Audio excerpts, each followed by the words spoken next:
everybody. Good afternoon. My name is Dr. Devin Geeson, and I'd like to welcome you backstage.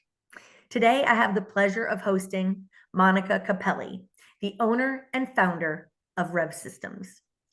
This is a great day because the world gets to know you today, Monica. How are you? I am thrilled to be here, Devin. First of all, thank you so much. You're Oh, amazing. I love Backstage, and I'm happy to just talk about what I do and share with your listeners. oh my gosh, I think this is going to be great. They're all sitting around, I'm sure, chomping at the bit, waiting to get to know you. Because So insurance is so exciting. I know, right? Oh my gosh. Monica, we're going to dive into so much of you and your business today, but let's start with just something simple. How did you get connected to Backstage? I got connected to Backstage in March of this year, March 2025. I had gone to Podfest in Florida. I met up with Glenn and Elijah, whom I'd followed for years on Facebook and all the different things they do, and always admired them both. And they were both there, so that was fun. And then, even at Podfest, where I was like a fish out of water, my daughter and I went together. We didn't know a single soul. By the end, we did. And that was the first taste I had of like, okay, Backstage is something special. I called Elijah, set up a meeting with him, and we got to talk a few weeks later. And I was in a place in my business where I just was feeling disconnected. I had just left the state where I had lived since 1998 in Colorado. I had moved to the East Coast, and I was really by myself and needed connection, right? But you have to be careful with who you connect with. So what I found is that the energy and the just the sense of openness and welcome that I felt from the Backstage members was amazing. In fact, I went to the first owners retreat right after I joined. Like it wasn't even 4 days later. And I went as a complete stranger and came out a friend. So I really love the energy. I really love the excellence and the integrity of the people involved. And that's who I wanted to hitch my wagon to. Oh my gosh, that is such an amazing story. And we're so happy to have you in Backstage. And, you know, so much of what you do today is going to be highlighted. But if you had to, how would you describe what you do in your own words? Just a high level overview. Oh, sure. My core focus is helping dentists A, enjoy their practice, B, enjoy the spoils of success, Mm. and C, exit if they want to. But you can't do that if your numbers don't look good. So I just help them build reliable systems that remove the stress and help them approach their work environment as a place where they derive joy, build confidence, and get rewarded for the work they do. Yes. And I seem to remember that you have a specific philosophy on business that I'd love to have you share. If you're not collecting revenue, you're not in business. So true. So It's kind of like a big fat Greek wedding, right? The doctor's the head, but the revenue's the neck. that's right. And if Yeah, you're not collecting your revenue, you're not in business. You you're heard it not first in here. Oh business. my gosh. I know also that Rev Systems has some really amazing pillars that were really built on a foundation that came from you and your family. Tell me a little bit about that. Sure. I'm married to a dentist, been married 38 plus years, and Greatest track record in dentistry ever, right there. he's a good person. But we were practicing in Western Colorado and came out of the military and really didn't know how to run a business. So we did everything wrong, basically, including one day I was on vacation in Mexico and visiting my sister. I had driven with three kids in a car over mountains and snow, all the way in my little minivan to Mexico. We were there one day when I got a call from my husband that it was time for us to turn around and come home because his front office had quit. And she had quit because before I left for Mexico, I had plunked a computer on her desk and I was like, we're going to modernize, here's the computer. Well, she didn't want to modernize.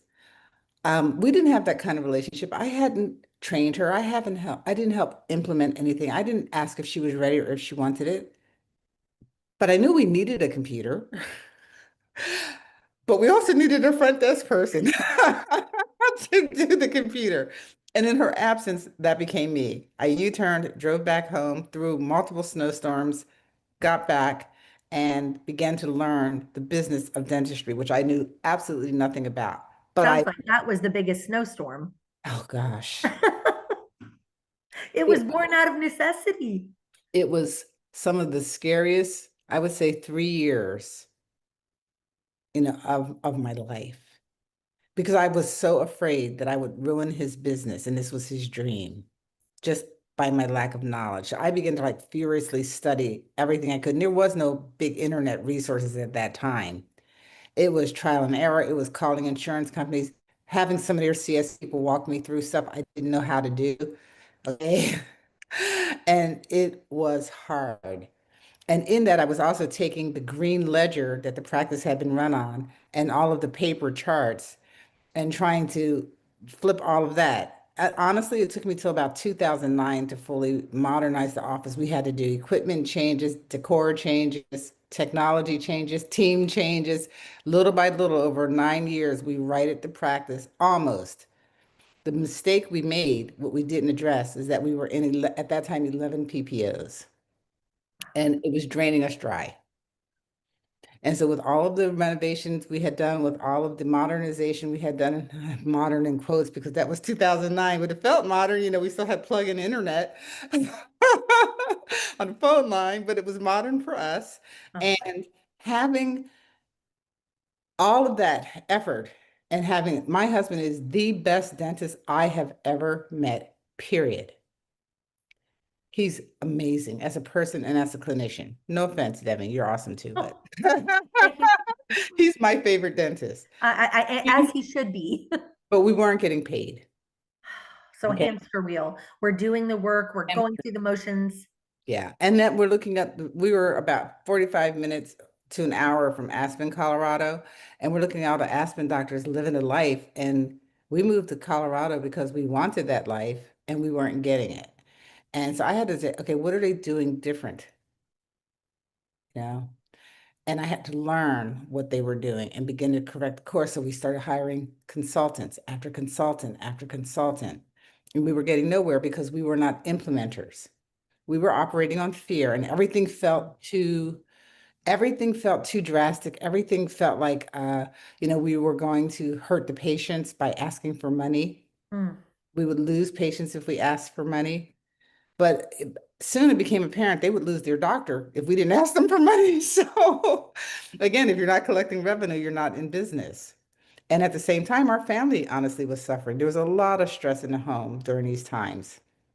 And we decided that 2015 came around and we just made the about face that we needed to do. We hired a fantastic coach, Tom Orant and Lisa Weber. Fantastic. Lisa, is my friend to this day, ride or die. And we righted our ship. We put in systems. We could change furniture. We could change computers. We could even change team members, but we didn't have systems in place that worked. And over all those years of struggling, I had refined some things that worked really, really well. I took some things from the different coaches that we hired and fired, and I finally put together a system that worked. So by 2019, we went from struggling to thriving. Wow. And hear me, it takes time, right? We didn't implement changes on Tuesday and start thriving on Thursday. It took Right. time and consistency. We had to educate ourselves, our patients, our team, our community, like how we were going to do business. Right. Well, and I love, the transition of not only the time that it took for you to figure all those things out, but I hear that you went from fear, operating from a place of fear, to struggling Mhm. and then to thriving. Mhm. And it took time, but it happened. It And did. and you did it with the help of so many different people, it sounds like. Yeah. But really, No who man was would the do most it. important person or the two most important people in that equation? Us. It That's had to right. start with us. And I Right. remember something you shared with me, Monica, before. You said there came a point when you just stopped asking for people to pay their bills. Tell me what that meant because I Yeah. didn't understand it the first time you said it to me. Okay. We used to feel guilty asking for money. Or I shouldn't say we. Let me rephrase that. My husband. I never feel good. I love money. I love money like I like chocolate, you know. It's like I just love it. It's a reward for a job well done. And I like to know I'm doing a good job. So I have no problem getting paid for what I do. My husband, on the other hand, nicest man in the world. My mother used to say, if we ever got divorced, it would be my fault. Mom used to say that. He's a really nice man. But don't ask him to ask for money. And so we had to put systems in place. For number one, we took that out of the doctor's lap. We trained our team, great Mhm. verbal skills. We put in great systems to make it Mm. possible and easy for patients to pay. And we helped educate them on the value of what they were getting. When you do all this, and we treat them like kings, I mean, and queens, you come into Rifle Dental Care, and it was fun, you know? And so we stopped sending bills in 2019. I feel like that is your opus. When you can do and manage the revenue cycle so perfectly that you never have to send a bill, Monica, I just know that you all were heroes to your patients because for me, the last thing I want to do is get a bill in the mail. So I just Right. think that was such an amazing transition. And it And sounds it, like you you know went what? to a place of freedom. It we did. And relationship with our patients improved because we weren't the bad guy. We were never comfortable with sending people to collections, but one of our consultants had said send people to collections and another one had said don't. And we didn't know what to do. And we were like, there's a lot of money out there. Let's try collections. Didn't work. Nothing worked except when we stopped begging for money. Now we were getting paid for the fantastic experience they had and the fantastic service they received for the restoration of their health, Mm. and then we made it possible for them to pay. We put systems in place so we didn't have to bill and we didn't have to ask and we didn't have to wait for the third statement to go out until they felt like paying us when they got back from vacation, Oh my gosh. right? So, we implemented a system where my husband wouldn't even start anesthesia and the, Mm. the bill was paid. Yeah. Now, what do you think was, I want you to dive in for a moment to the things that were really happening in your world that made all of this a necessity, that made this, this come to Jesus such a pivotal moment in your life. Four children, four hungry children, Four or 400, same. four hungry children. This is one of the things I would say to my husband. Okay, you really want to know what happened? I do. I want to know the Here's, dirt. Give it to me. here's the dirt. My husband, I tracked him one year from January to May to see how much dentistry he gave away or referred out that he could have done. Because I'm a numbers person. And after I had been around him for a while, I was like, you are just leaking money. Where is it going? In 5 months, he sent $129,000 in extractions that he could have done to the oral surgeon. Remember, we're in Colorado. A lot of people Hmm. take it out, implants and extractions, but mostly in extractions. Then he gave away $59,000 in discounts in 5 months. Wow. So I implemented a rule and I pulled the front desk people in. I said, every single time he gives a discount, write me a check. If he can afford to give it to the patient, he can afford to give it to me. Oh my goodness. So And what she, happened? well, she Tell us started, what happened. yeah, she started writing checks and it took him about, I'd say about 6 weeks. Yeah, it was bad. I'm not going to say it was easy. You know, I think, I think, Monica, I think that's a true testament to the heart of not only a dentist, but to the heart of your husband. But I also know that 400 or four kids can change things. And the necessity was born in so many different places for you to bring this business to to the world. Now, tell me again, Rev Systems was built on this foundation of necessity. But Yes, what are the pillars? I know the pillars mean something to you. absolutely. We started with billing because that's the insurance, that's the relationships. We were in 11 PPOs at the time. We whittled it down to four very quickly, but probably we kept Delta because but we were Premier, thank goodness. Mhm. And Aetna and Blue Cross Blue Shield, and so it's three. Anyway, so we had to get rid of the PPOs, but to do that, we had to step up our game. We had to treat people like royalty. We had to be the best. And I'm proud to say that people would come from even 2 hours away to come see my husband through the mountains of Colorado, where it could be easily, 27 inches of snow. Okay. And he educated himself. He began placing implants. We hired specialists. So in our little town, you had to drive nearly an hour to get to an oral surgeon. And we Wow. were like, boy, if we can keep people from having to drive an hour to get to the oral surgeon, they'll stay in our practice. So he started doing a lot of oral surgery, went to a lot of CE, went out of the country, pulled 21 implants and, placed 21 implants in a week. Wow. Came back very, very confident. Um, we hired a periodontist, then we hired a general dentist who just loved doing implants. And then it was on our third periodontist, our third associate who ended up staying with us. And actually, when we sold the practice, he was still there. He Mhm. taught my husband a lot. He whipped our hygiene department into shape. It became a profit center, right? We educated our team. We just started doing things right. We started listening to our coaches. By then we had internet. We could look up what works and what doesn't work. I became like a master implementer. The nicest one you ever want to see, but nice and serious. And the girls knew it. And I respected them enough to expect them to do their jobs. Mhm. Was huge. And once they understood that that was a measure of my respect and their competence, Mhm. and that I supported them and we supported them and that we rewarded them. So for me, this is what I tell all of my clients, and I'm just going to give this to you for free. But this is how you run a team. The doctor's responsible for setting the vision, and the team needs to be aware of that vision. Mhm. Without that, the people falter. It goes Yeah, nowhere. 100%. You can't know where you're going unless you know what it looks like over there. Right, have a direction. So Yeah. once you set the vision, then you have to equip the team to meet your expectations of achieving that vision. You can't just set the vision and take your hands off. No, now it's time to train and put systems in place that will achieve it. Ah. Then you need to hold them accountable, and then you need to reward them.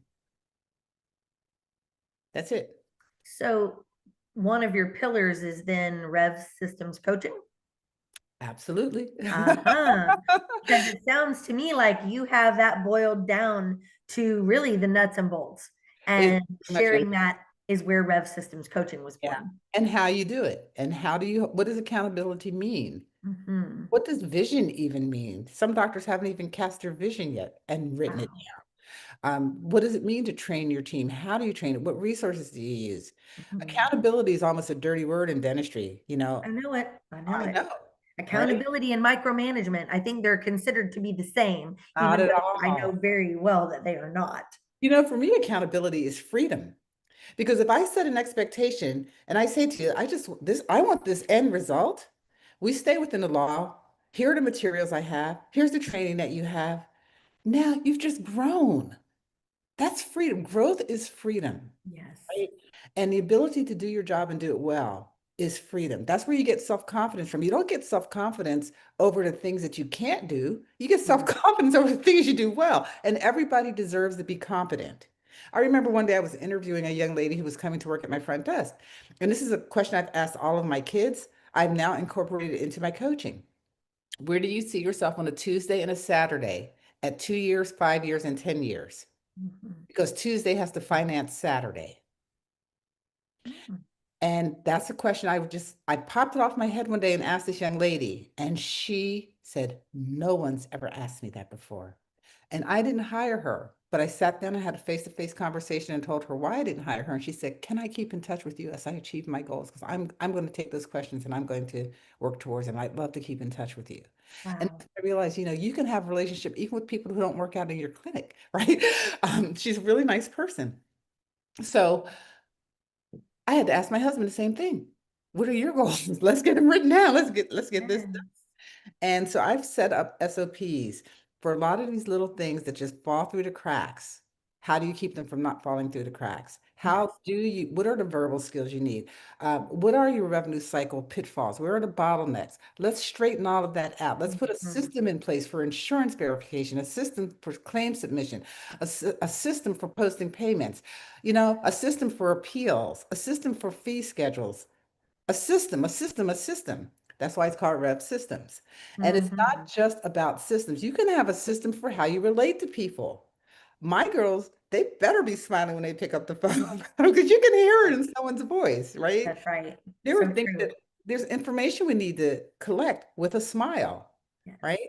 There's documents that need to be signed with a handshake and a smile.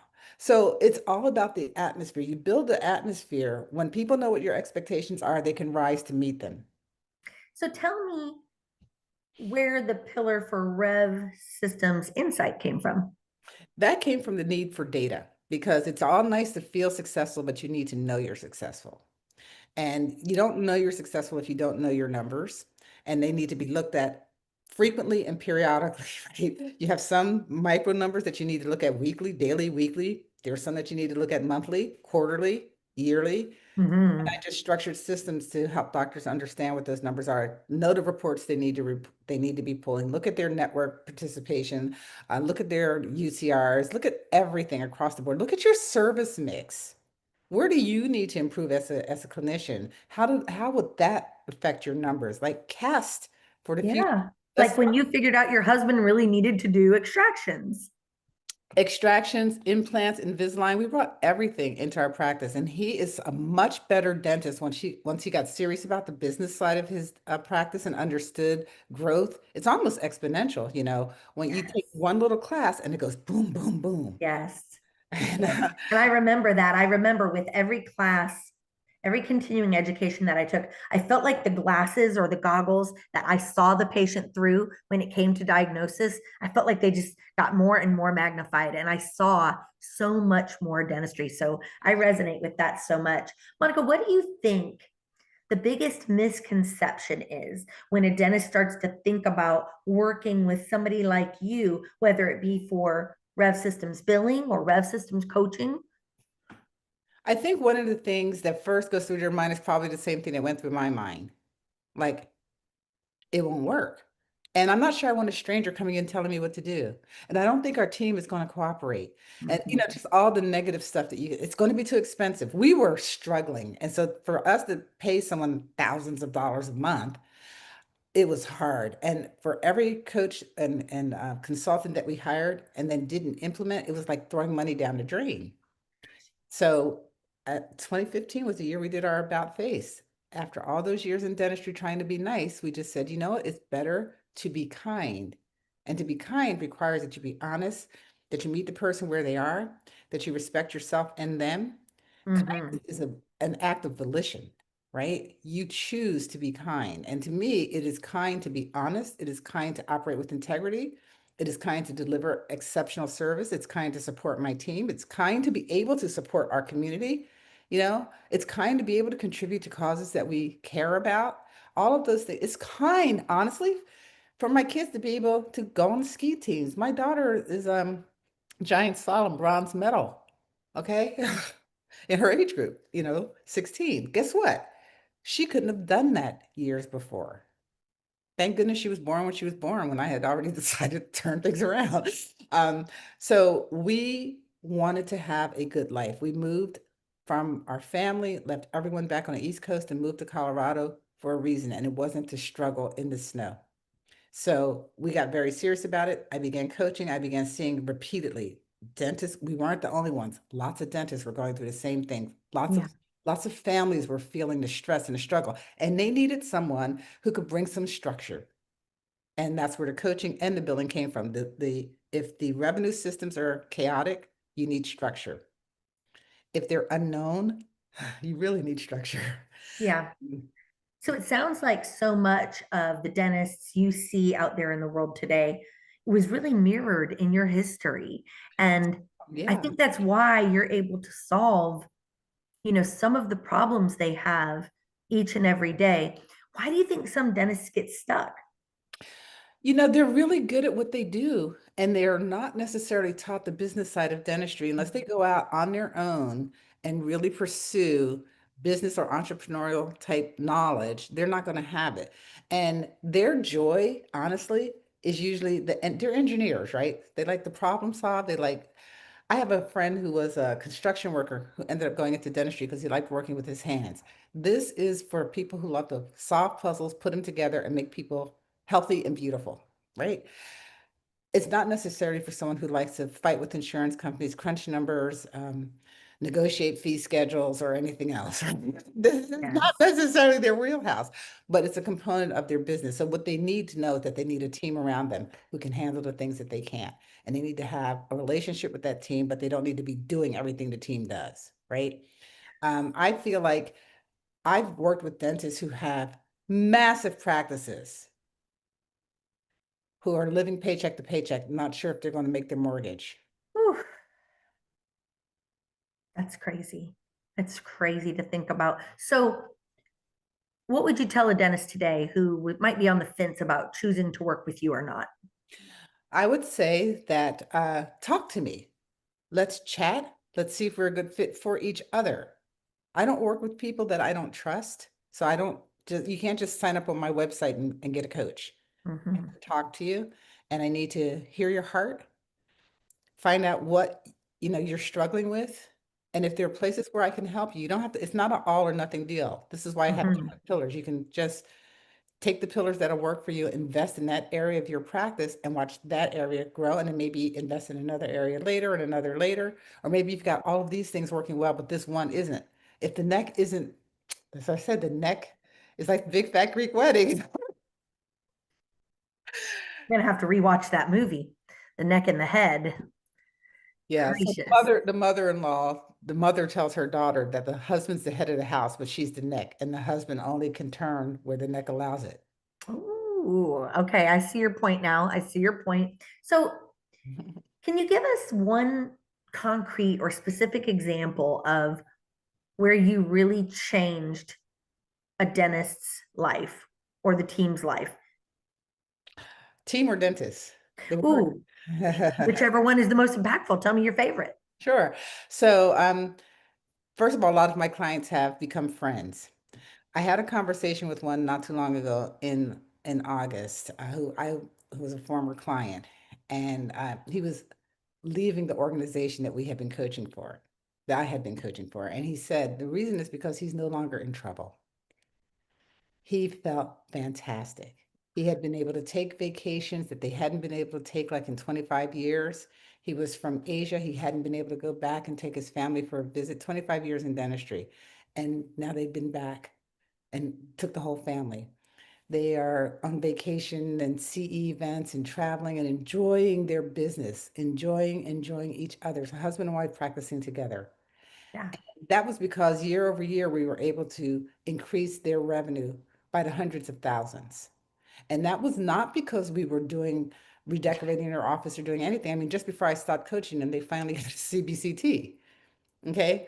It's getting good systems in place. It's looking at your personnel saying, are they serving my business or not? Because sometimes they're not. Yeah. And sometimes you have to have an outside person take a look at those kinds of things and find out where that leakage is. And an outside person can say to you, this is that, frankly, was personnel was the number one thing they needed to change in that office so that they could collect money. When you get new personnel who's not afraid of money, you teach them great verbal skills, you put the Mm. hygiene department into shape, which wasn't my job, but there was another coach who did that, same one who whipped ours into shape.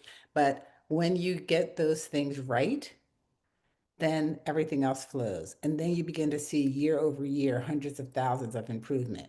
So we coached, I think, 2.5 or 3 years with them, and it was amazing.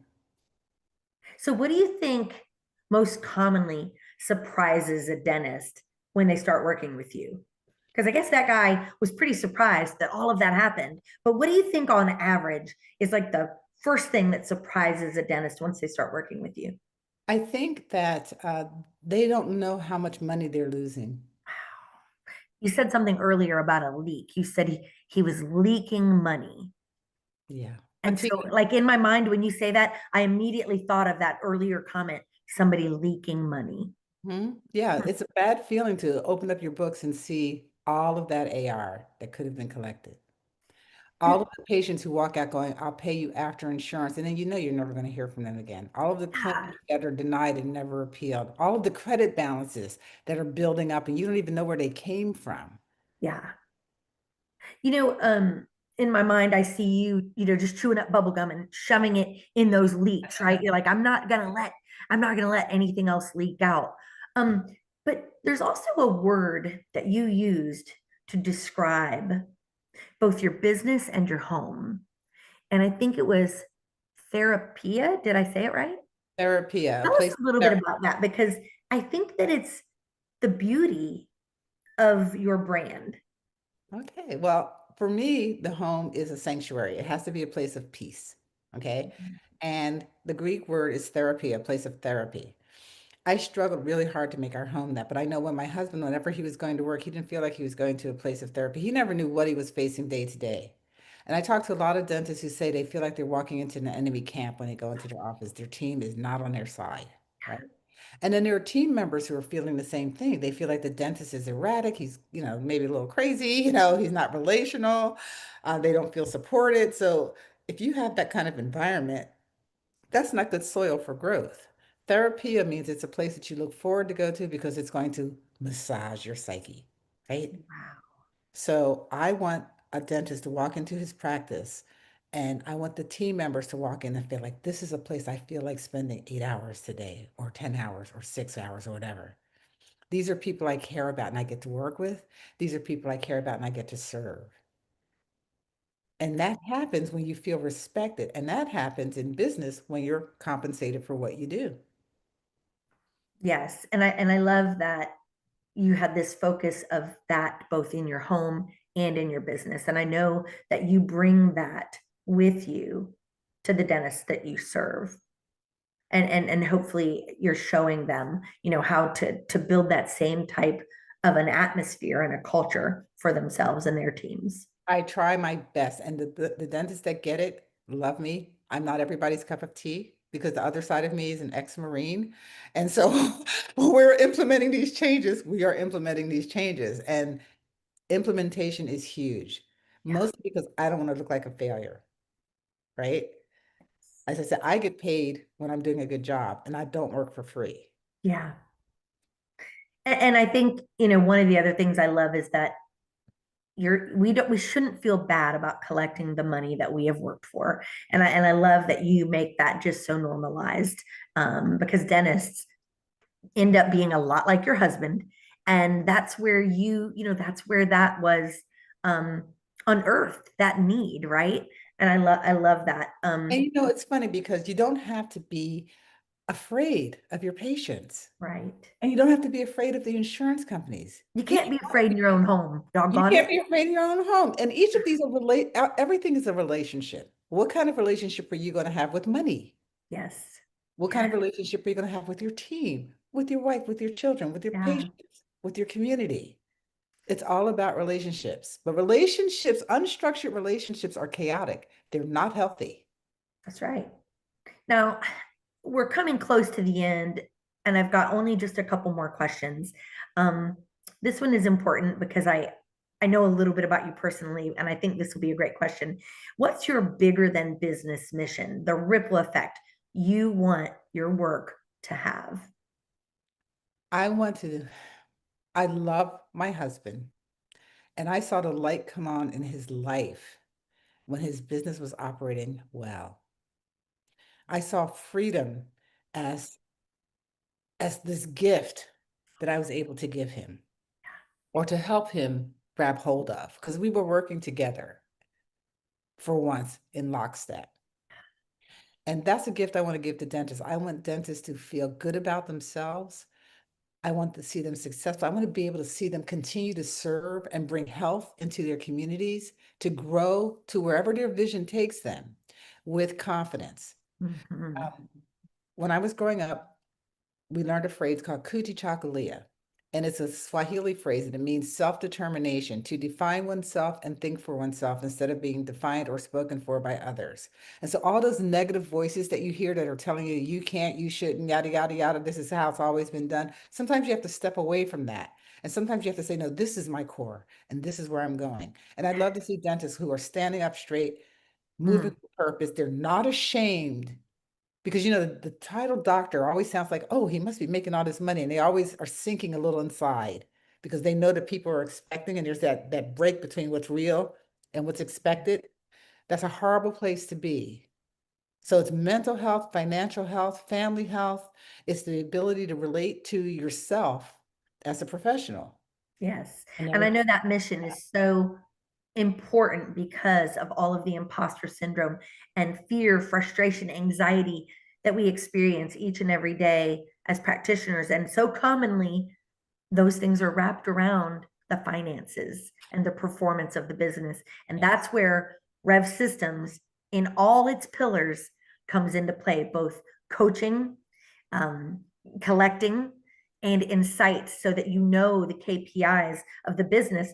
But I want to really give Monica her props today because it sounds like she focuses on the KPIs of life just as much as the KPIs of business. And that's always been something that has been really important to me, in this world. So I love that so I've much never heard about the you, Monica. KPIs. I've never heard the KPIs of life. That is Yeah, yeah. So wow.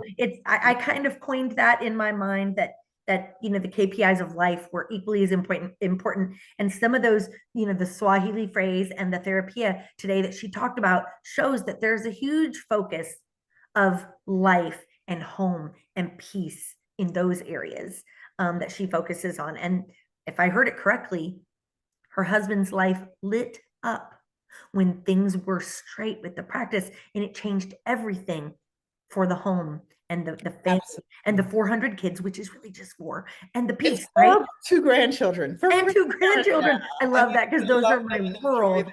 Yeah. So, you know, the last thing I'll say, Monica, is backstage is about fun, abundance, kindness.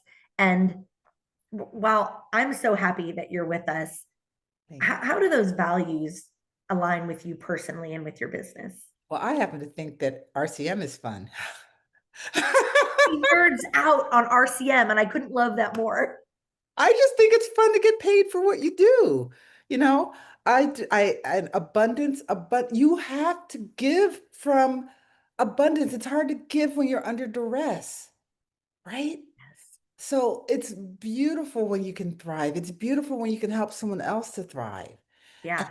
and for me, kindness is just intentional acts of integrity towards others. Yes. Wow. I tell you, we have had a great conversation. And I'll tell you, the last thing that I would say is how do we contact you? How do we get up with you if we would like to know more about Rev Systems and all of its pillars? Well, I will make sure you have a QR code to put in the show notes, but my website is revv-systems.com. That's the easiest way, and just drop a contact sheet and or scan the QR code that'll be available in the show notes. And I'd love to just get on the phone and chat with you. I know she will be happy to do so. So, what a great chat we've had here with Monica Capelli, again, owner and founder of Rev Systems. And I'm Dr. Devin Geeson signing off. And I have to tell you, Backstage has your back. Absolutely. Have a great day. Thank you.